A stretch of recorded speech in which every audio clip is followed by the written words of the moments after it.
શ્રીમદ ભાગવતના પ્રથમ સ્કંદમાં અને શ્રીમદ ભાગવતના 10મ સ્કંદમાં મહાભારતની કથા વ્યાસજીએ મૂકી છે. મહાભારતની અહીંયા કથા કેવું અદ્ભુત મહાભારત છે. ઘણું બધું શીખવા મળે છે મહાભારતમાંથી. પણ પરિવારની સાથે કેવી રીતે રહેવાય, ક્યાં શું બોલાય, ક્યાં શું ન બોલાય, ક્યાં કેવી રીતે બેસાય, ક્યાં કેવી રીતે જવાય, આ બધું જ મહાભારત શીખવાડે છે.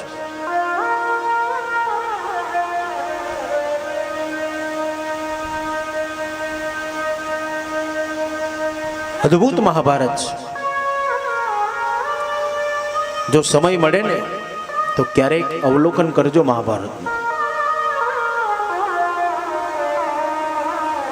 મહાભારતના એક એક પાત્રમાંથી કંઈક શીખવા મળશે.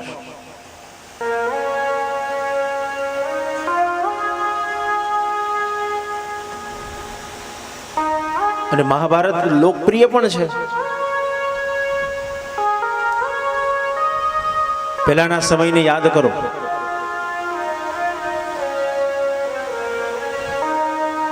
આપણે બધા નાના હતા, મને હજુ યાદ છે.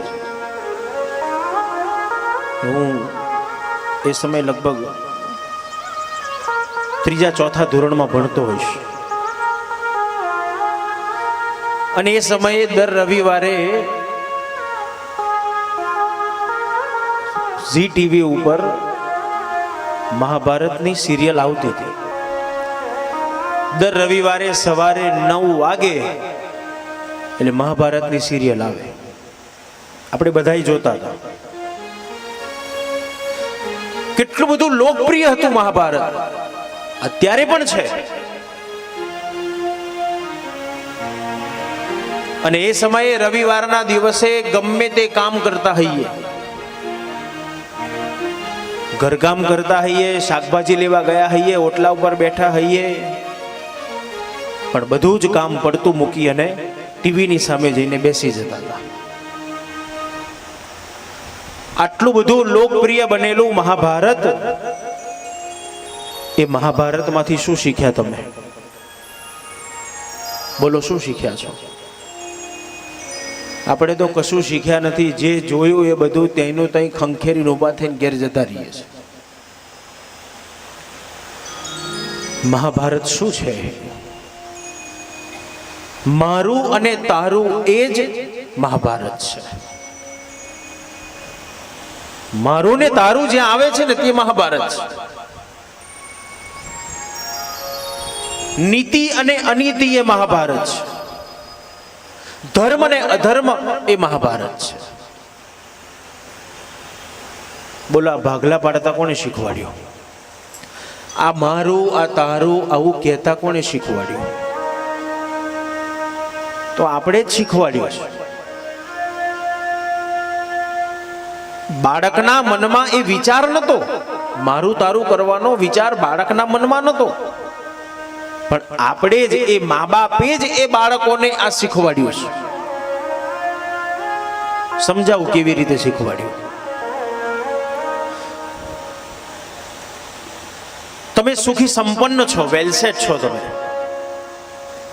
અને આજના મા બાપને ના વિચાર કેવા છે? આજનો એ જ વેલસેટ સુખી સંપન્ન મા બાપ, ઘરમાં 2 દીકરા હોય અને આજનો મા બાપ એમ વિચારે છે કે ઘરમાં 2 દીકરા છે અને જો 2 ની વચ્ચે એક વસ્તુ લાવીને મૂકીશ, એક રમકડું લાવીને મૂકીશ, તોય 2 જણા ઝઘડશે. ગમે તે એક વસ્તુ લાવીશ તો બંને દીકરાઓ લડશે. એના કરતા બંનેને પોતપોતાનું સેપરેટ આપી દો. અને આપણે એ જ કામ કર્યું ને. બંને દીકરાઓના કપડા અલગ કરી દીધા. બંને દીકરાઓનો સ્કૂલનો યુનિફોર્મ જુદો જુદો, બંનેની બેગો જુદી જુદી, બંનેની બુક્સ જુદી, બંનેના કપડા જુદા, બંનેના રમકડા જુદા, બંનેની જમવાની ડીશ જુદી, બંનેના રૂમે જુદા. બોલા વિભાજન કરતા કોણે શીખવાડ્યું? આપણે જ.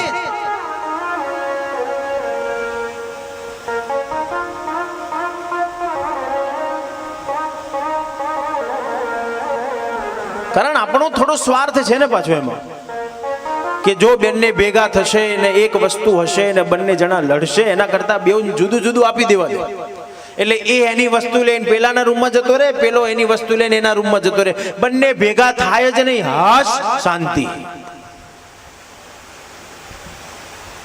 આપણે જ કર્યું ને. વિભાજન કરતા આપણે શીખવાડ્યું. બંનેને પરસ્પર ભેગા થવા જ નથી દેતા આપણે. બંનેનું જમવાનું જુદું જુદું આપી દીધું.